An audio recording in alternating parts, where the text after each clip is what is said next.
Muy buenas noches, hermanos de tierra de Gosén. Damos la gloria al Padre, al Hijo y al Espíritu Santo de Dios porque nos permite reunirnos, ¿verdad? Escuchar y aprender, escudriñar, meditar en la palabra de Dios.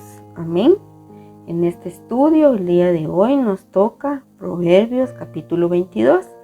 Pero antes de empezar, vamos a orar. Padre bendito Rey, te damos gracias a ti, Señor. Gracias por un día más, Señor, en el cual estaremos aprendiendo, Señor, de tu palabra. Abrimos nuestro corazón, nuestro oído, nuestra mente, Señor, para que vengas tú, Señor, a hablarnos en esta noche, Padre.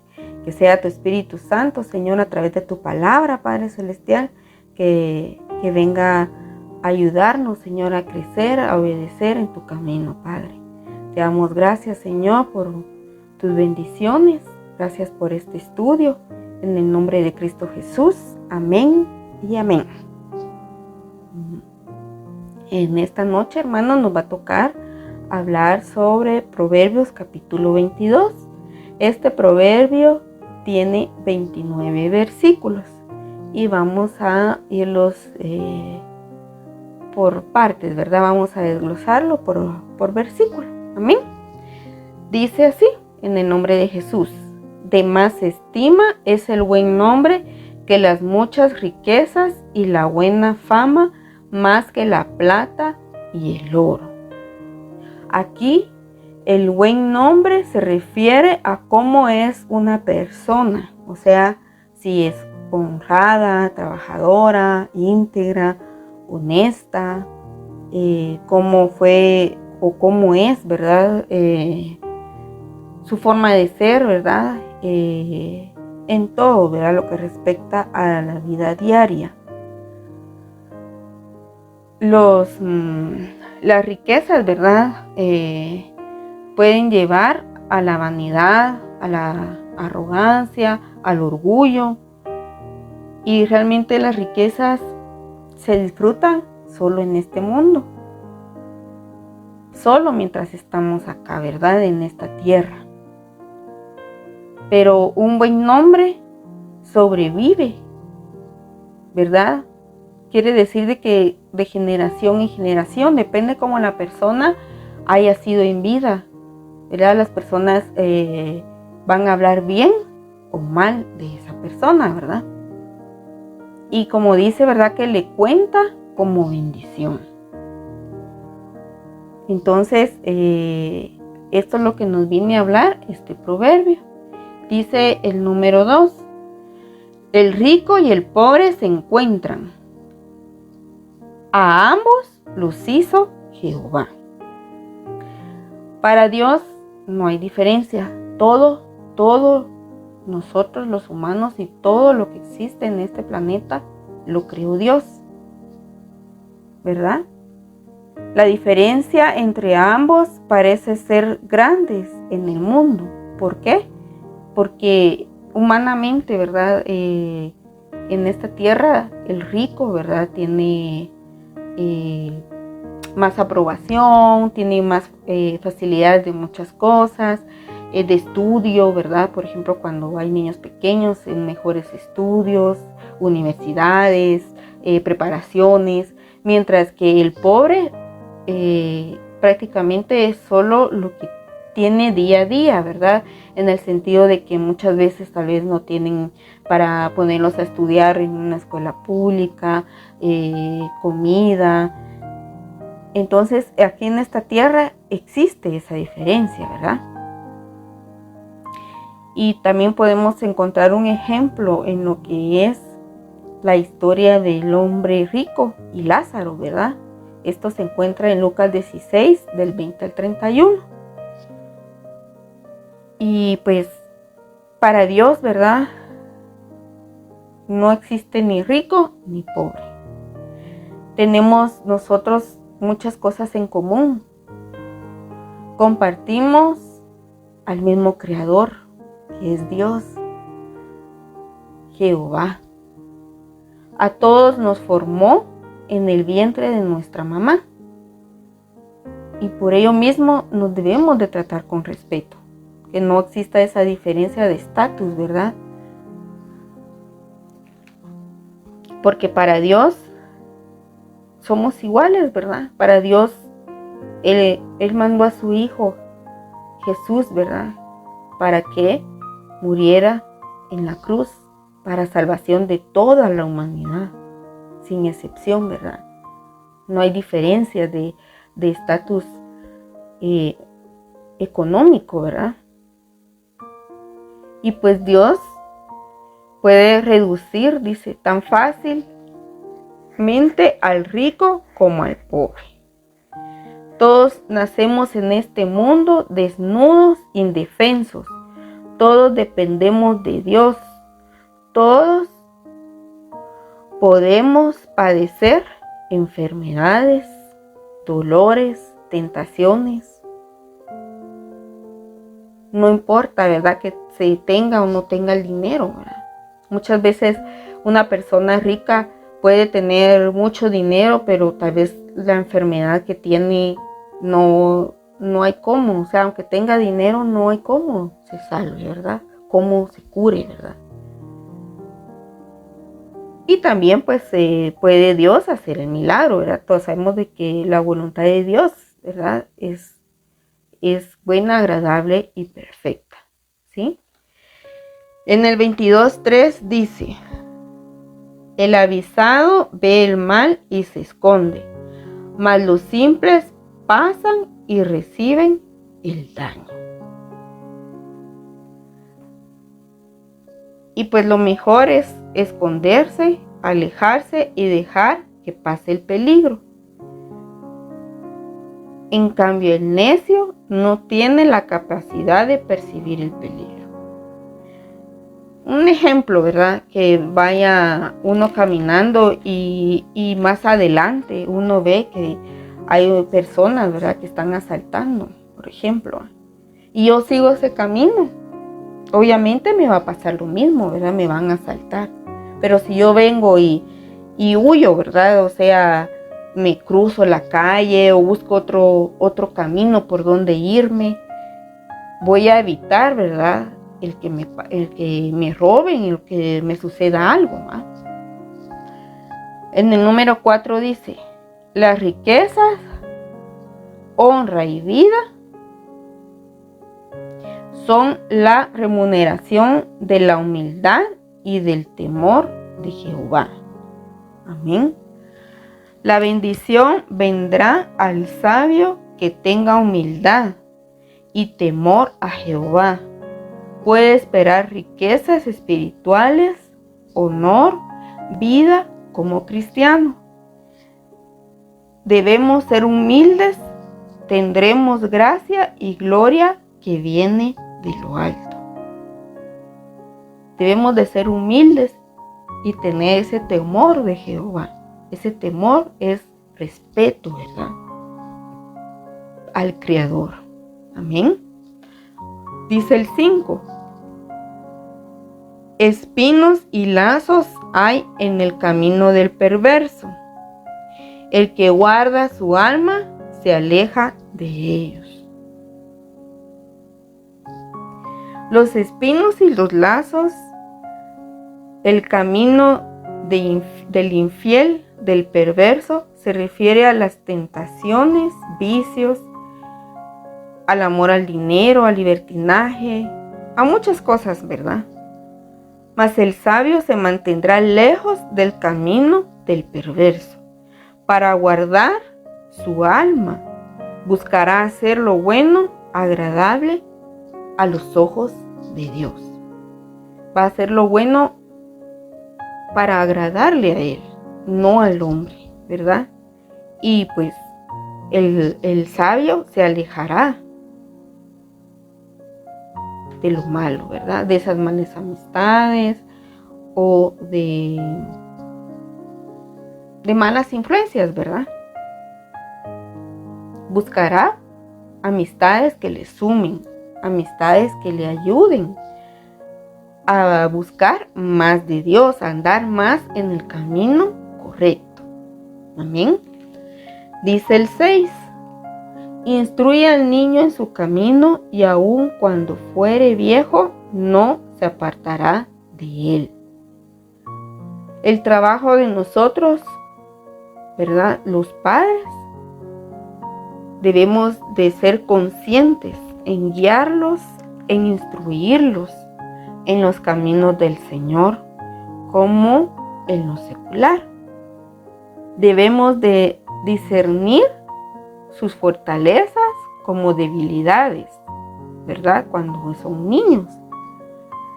Dedicar primero en las cosas de Dios a nuestros hijos, enseñarlos y disciplinar como hijos de Dios. Porque Él nos ha confiado el cuidado de los niños, de nuestros hijos, de los nietos, ¿verdad? Para las que tienen nietos. Y pues ellos son esas perlas preciosas que Dios nos ha dado. Y debemos de pedirle a Dios esa sabiduría divina para poderlos guiar, para poderlos instruir. Y sobre todo, ¿verdad? En la palabra de Dios. Amén. Para que cuando ellos fueren viejos, ¿verdad? No se van a apartar de Él. Cuando un niño es instruido de una manera adecuada y de adulto se aparta, pues con el tiempo, ¿verdad? Dios lo va a traer de nuevo a sus pies cuando son guiados en la palabra de Dios. Él regresará a los pies de Cristo. Amén. Y pues así, ¿verdad? Tendremos la certeza de que si nuestros hijos se llegan a apartar de los caminos de Dios, ellos van a volver otra vez a sus pies. Así como en mi caso, ¿verdad? Mi hijo, pues, gracias a Dios ahí está buscando otra vez, ¿verdad? Y yo sé que Dios lo va a tocar más todavía. Y él va a buscar de Dios más. Va a crecer en el camino del Señor. Porque la palabra nos dice que desde antes de la fundación del mundo, Él nos ha apartado. Y yo sé que así como cada uno de ustedes, tenemos esa certeza y esa fe de que así será, que nuestras generaciones son de Cristo. Que nuestras generaciones, aunque llegue un momento en el cual ellos se aparten, van a volver otra vez a los pies del Señor. Por eso es bien importante, ¿verdad? Instruirlos en la palabra de Dios. Amén. Dice el versículo 7. El rico se enseñorea de los pobres, y el que toma prestado es siervo del que presta. Los ricos tienen más autoridad y voz en la sociedad que los pobres. El punto es que uno debe pensar bien, considerar una deuda. Puede ser que se termine pagando mucho más de lo que se prestó. Amén. Y dependiendo a quién se le presta, puede llegar al punto de que no se pueda solventar por los altos intereses. La deuda es debilitante y desmoralizante. Amén. ¿Por qué? Porque si una persona tiene una deuda, muchas veces se angustia, muchas veces se le va el sueño, está pensando, ¿verdad?, en esa deuda, que la tiene que pagar o que los intereses le suben. Por ejemplo, las tarjetas de crédito, ¿verdad? Algún préstamo en algún banco. Entonces, o otros prestamistas, de esos prestamistas que cobran intereses del 10%, algunos que cobran hasta más, ¿verdad? Entonces, es estar en esa angustia, en esa preocupación. Hay ricos que gobiernan a los pobres de manera dura. El que presta se vuelve esclavo y muchas veces no sale de su deuda. ¿Por lo qué? Porque los intereses, ¿verdad? Muchas veces solo paga intereses, como sucede en las tarjetas de crédito, ¿verdad? Que solo el interés, pero abono a lo que se debe, ¿verdad? En sí, no se puede, porque no alcanza ese dinero. Entonces, por ello hay que pensar bien el prestar, ya sea a una persona en efectivo, en un banco, o sacar una tarjeta de crédito, ¿verdad? Si podemos ser capaces de pagar esa deuda. Amén. Dice el 8. El que sembrare iniquidad, iniquidad segará, y la vara de su insolencia se quebrará. Los pecados de una persona son como semillas sembradas. Con el tiempo traerán cosecha, y el pecador segará dolor. Si siembra para la carne, sembrará destrucción. Esto es lo que nos habla este proverbio. El 9 dice: el ojo misericordioso será bendito, porque dio su pan al indigente. Nos quiere decir de que Dios bendecirá al que es misericordioso con los demás. ¿Por qué? Porque da de corazón a los necesitados, a los pobres, el compartir un poco de lo que Dios nos ha bendecido. Se refiere, ¿verdad?, a lo material, a la comida, dinero, sino también se refiere a las palabras, a esas palabras de aliento, a dar esa palabra de Dios, ¿verdad?, que da vida, a motivar a las personas, dar amor al prójimo, hablar la palabra de Dios. Amén. Cuando dice su pan, pues es compartir lo que nosotros tenemos. Si yo, por ejemplo, ¿verdad?, si yo sé que hay alguien que está pasando alguna necesidad y yo tengo 10 huevos en mi casa, puedo darle de esos huevos a la persona, ¿verdad? Si tengo, por ejemplo, solo una botella de aceite, pero puedo compartir un poco de ese aceite. Es bendecir. Si yo tengo 2 libras de arroz, dar pues 1 libra de arroz y quedarme yo con una, ¿verdad? Hay que compartir, ser benévolos, bondadosos, dar de lo mucho que Dios nos ha dado. Amén, hermanos.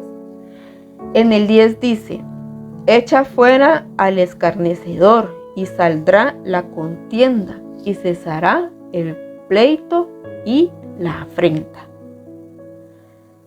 Nos habla, ¿verdad?, de toda aquella persona que le gusta crear división, pleitos, disensión, discordia, contienda. Y pues que debemos de alejar a ese tipo de personas de nuestras vidas. Pero también nos habla en lo espiritual.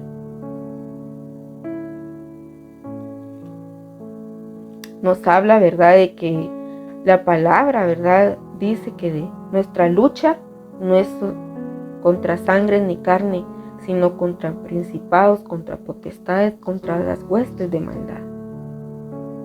Echar fuera todo eso, ¿verdad?, para que nuestra casa esté gobernada por Dios.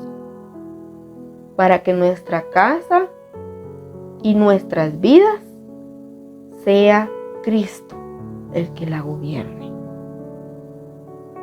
Para que cese todo eso, ¿verdad?, que crea esas contiendas, esas divisiones, esos pleitos. Y para que venga la paz, la armonía en nuestras vidas, en nuestra familia, en nuestra casa. Debemos de echar fuera todo eso, espíritus que vienen a ser problemas, ¿verdad?, discordias en nuestra familia. ¿Para qué? Para que sea Jehová el que gobierne a través del Espíritu Santo, ¿verdad? Amén. Dice el 11: el que ama la limpieza de corazón Por la gracia de sus labios tendrá la amistad del rey. Aquí nos habla sobre la pureza interna. Hará que de nuestros labios, ¿verdad?, salgan palabras llenas de gracia, de bendición, de vida, de sabiduría, de piedad. Y cuando dice, tendrá amistad del rey, hará amigos en los lugares altos, contribuirá a una reunión continua con Dios, porque andamos caminando en la luz, porque Dios es luz. Amén. El 12 dice, los ojos de Jehová velan por la ciencia, mas él trastorna las cosas de los prevaricadores. Amén. Dios ve y nota, ¿verdad? Y protege a aquellos con sabiduría y conocimiento. Sus ojos velan por la ciencia porque es soberano. El necio sin fe puede esperar que Dios le regrese sus palabras. Habla de que se apoya por sí mismo, que piensa que es sabe, ¿verdad?, por él mismo y no porque Dios le ha dado esa sabiduría. El 13 dice el perezoso, el león está fuera, seré muerto en la calle. En su imaginación, el mundo exterior y el trabajo requerido para funcionar en él son aterradores, porque no quiere trabajar. Es mejor pues evitarlos, poner excusas absurdas. Pero tal es el refugio del perezoso, que nada hace y habla mucho. O sea, que puede decir, yo quisiera hacer esto, hacer lo otro, pero, ¿verdad?, pone excusas. ¿Por qué? Porque no quiere trabajar. Y como no quiere trabajar, obviamente no va a poder hacer nada. Dice el 14, fosa profunda es la boca de la mujer extraña, aquel contra el cual Jehová estuviere airado, caerá en ella. La mujer extraña a menudo establece, ¿verdad?, una trampa seductora con sus palabras, con lo que dice, con lo que sale de su boca. Y eso es una fosa profunda que conduce a la muerte, en la que es fácil caer, pero difícil salir de él. Los sabios se mantendrán lejos de esa fosa profunda, mas el necio caerá ahí. El 15 dice, la necedad está ligada en el corazón del muchacho, mas la vara de la corrección la alejará de él. Nos quiere decir que nuestros hijos pueden pecar sin que nosotros les enseñemos. Por ejemplo, a los jóvenes, ¿verdad? Pueden caer en vicios, escoger malas amistades o caer en ciertas tentaciones. Pueden también ser cadenas generacionales, ataduras. Mas la vara de la corrección es una disciplina física, en una manera de guiar e instruir a los hijos, ¿verdad? Pedirle a Dios esa sabiduría divina para poderlos instruir, para poderlos guiar, para poderlos orientar, ¿verdad? Si en el caso cuando ya son adultos, ¿verdad? Y pues la oración, ¿verdad? Nosotros como padres orar por ellos, ¿verdad? para que Dios los toque, que ellos abran sus corazones, ¿verdad? Y que cambien esas malas actitudes. Dice el 16, el que oprime al pobre para aumentar sus ganancias o que da al rico, ciertamente se empobrecerá. Siempre van a haber personas que se aprovechan del prójimo, que lo oprimen, sobre todo al pobre, para aumentar sus riquezas. Y era lo que les estaba hablando en el proverbio anterior, en el versículo anterior, ¿verdad? En donde, por ejemplo, un prestamista, si alguien por alguna necesidad le presta, tiene que pagar ese interés. Puede hacer que sea del 10, del 15 hasta el 20% de interés de lo que presta. Y entonces la persona tiene que pagarlo, porque si no lo paga, ese interés le sube, ¿verdad? Al siguiente mes le sube ese interés, más lo que le debe, ¿verdad? De capital, ¿verdad? Lo que ha prestado. Entonces, aquí nos habla sobre esto, ¿verdad? Y pues el rico va a aumentar esas riquezas. Y el pobre va a quedar más pobre, ¿verdad? ¿Por qué? Porque tiene por ejemplo, un sueldo y tiene que pagar ese capital más el interés. Y si no le alcanzó para pagar el capital completo, tal vez solo pudo dar una parte. Entonces el siguiente mes tiene que volver a pagar intereses de esa parte que le quedó. Y si tal vez no por alguna circunstancia no pudo pagar ese capital, ese interés va a ser el doble, ¿verdad? Entonces, esto nos habla este versículo.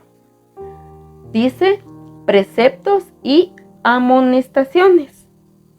El versículo 17 dice, inclina tu oído y oye las palabras de los sabios y aplica tu corazón a mi sabiduría.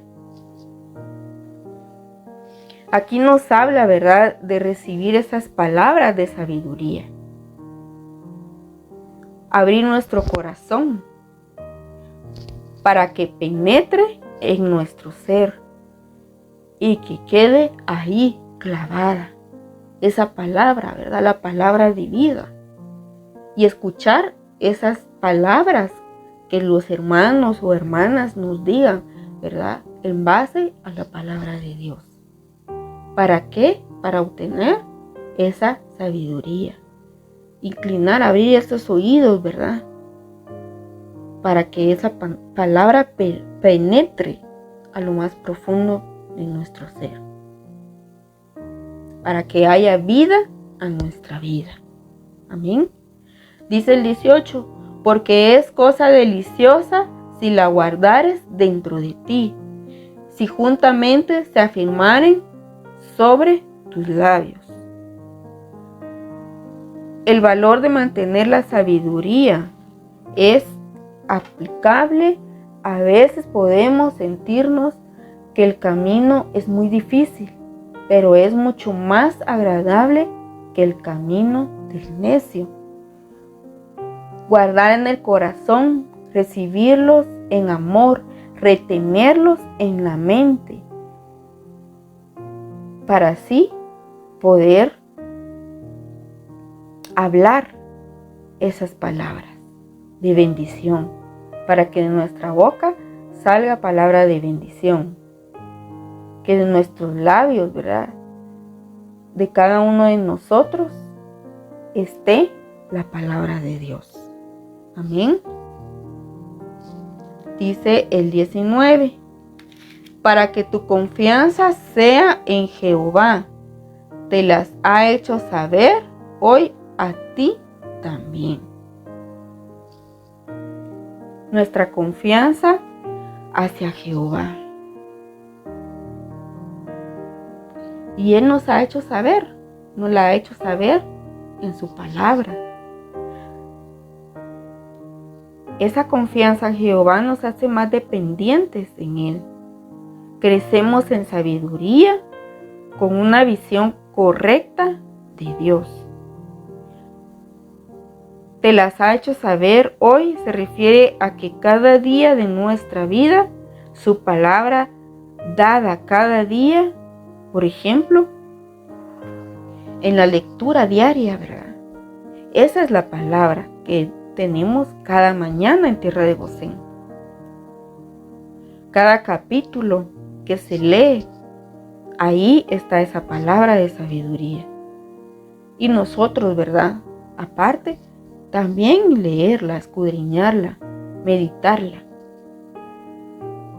En los servicios, cuando están los servicios, tanto de damas como en general. Ahorita con el estudio, todo ello nos va a ayudar, ¿verdad? A estar en el Señor. Les voy a leer el 20 y el 21 y dice: no te he escrito 3 veces en consejos y en ciencia, para hacerte saber la certidumbre de las palabras de verdad, a fin de que vuelvas a llevar palabras de verdad a los que te enviaron. La lectura de la sabiduría nos hace andar más en la verdad. Vamos a ver a Dios con más claridad, con más certeza, porque Él va a estar habitando en nosotros.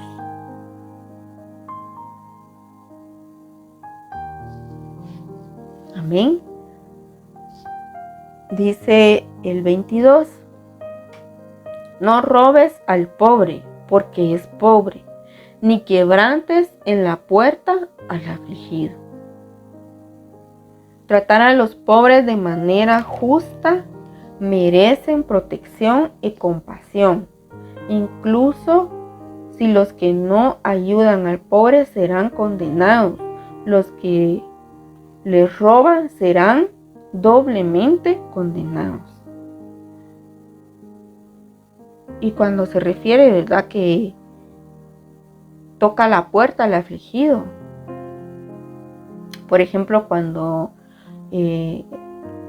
llegan a cobrar, sea que se haya pedido, por ejemplo, un mueble al crédito, un electrodoméstico, o alguien que tal vez se le haya prestado dinero, ¿verdad? Y que sepa dónde vivimos y nos lleguen a cobrar, ¿verdad?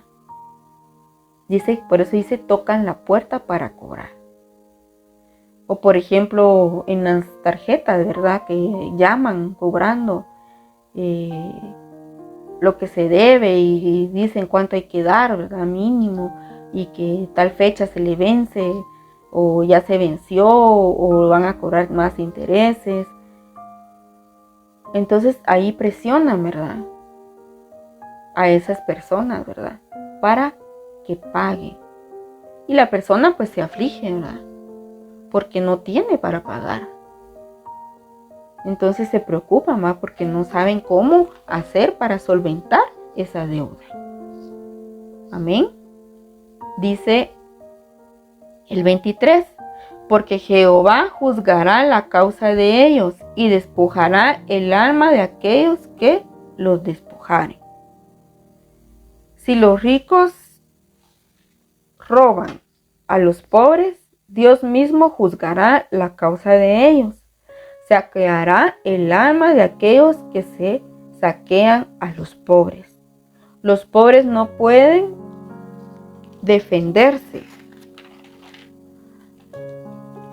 con grandes recursos o con influencias, ¿verdad? Pero Jehová es su protector. Él es protector de los oprimidos, o sea que los que oprimen tendrán que tratar con Dios. 24 y el 25 dice: no te entremetas con el iracundo, ni te acompañes con el hombre de enojos, no sea que aprendas sus maneras y tomes lazo para tu alma. Una persona que no puede controlar su ira muestra su carácter y puede ser peligroso, porque esa ira lo puede llevar a hacer cosas indebidas, ¿verdad? Inclusive hasta atentar contra la vida de otra persona, ¿verdad? Porque la ira lo gobierna y entonces no piensa ni razona en ese momento. Y si nosotros somos sabios, escogeremos a los amigos cuidadosamente que sumen a nuestra vida y no que resten o que nos alejen de nuestro buen camino. Los hábitos del iracundo influirán en nuestra vida. Debemos ser selectivos con nuestra compañía porque podremos aprender formas que serán una trampa para nuestra alma. ¿Por qué? Porque si las personas tienen malos hábitos, ¿verdad? Nosotros, si no tenemos el cuidado, podemos caer. Y pues es una trampa, ¿verdad? Para nuestra alma. Por eso debemos de escoger cuidadosamente las amistades, ¿verdad? Dice el 26 y 27. No seas de aquellos que se comprometen, ni de los que salen por fiadores de deudas, si no tuvieres para pagar, porque han de quitar tu cama de debajo de ti. Debemos de apartarnos de lo que son deudas. Y también de cuidarnos de no ser fiadores de otras personas, por muy amigos, por muy familias que sean, ¿verdad?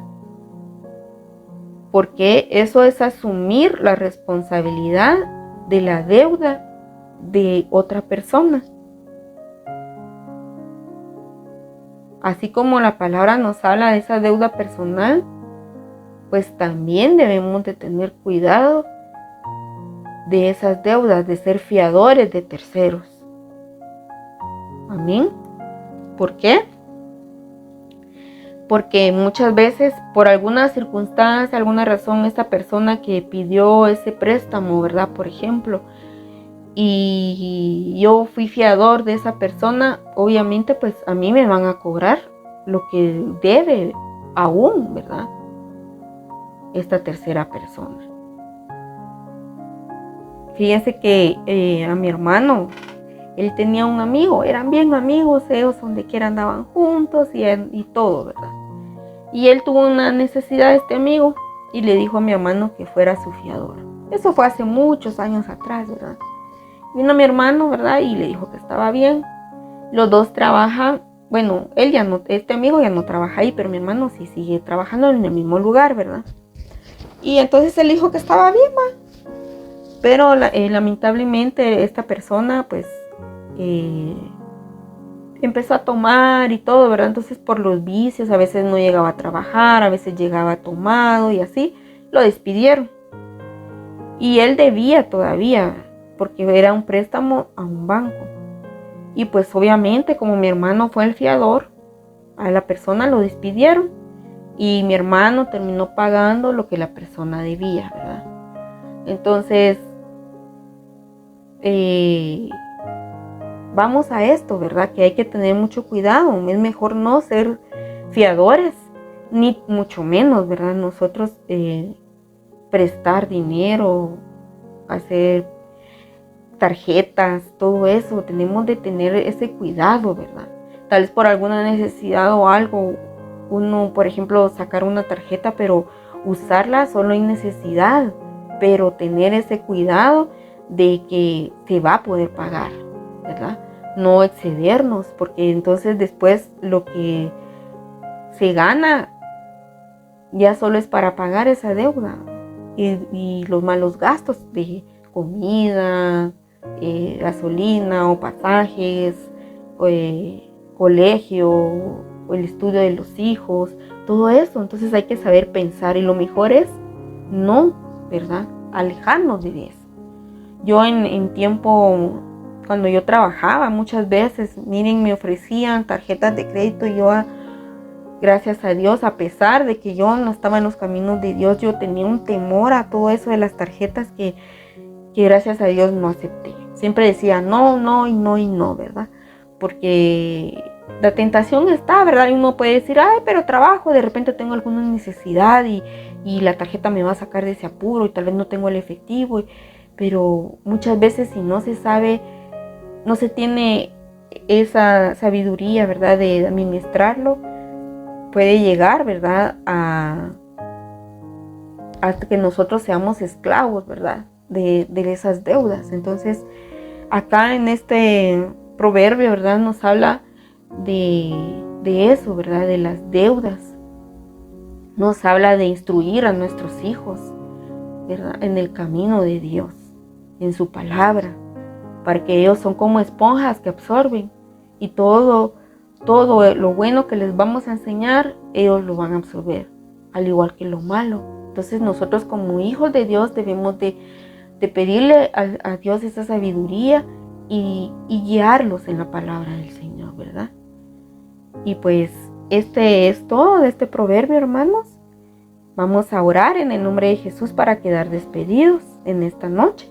Te damos gracias, Padre amado y Padre bendito, por este estudio, Señor. Gracias porque tú nos ayudas y nos hablas, Padre amado, en cada estudio, en estos proverbios, Señor. Ayúdanos, Dios, a ser más obedientes en tu camino, en tu verdad. Y te agradecemos, Padre, porque tú nos vienes a hablar cada martes en estudio, en el nombre de Jesús. Bendigo la vida de cada uno de mis hermanos, Señor, en esta noche. La vida de los pastores, Luna. La vida de sus hijos, Señor, de sus nietos. La vida de todos los hermanos y hermanas de Tierra de Gosén, Señor. Te damos gracias por la vida de cada uno de ellos. Y ayúdanos, Padre, en el nombre de Jesús, a crecer en espíritu y en verdad. A ti, mi Dios, sea toda la gloria, toda la honra. Y te agradecemos, Padre bendito, este estudio de esta noche. En el nombre de Cristo Jesús, amén, amén y amén. Que Dios les bendiga, hermanos, a cada uno en esta noche.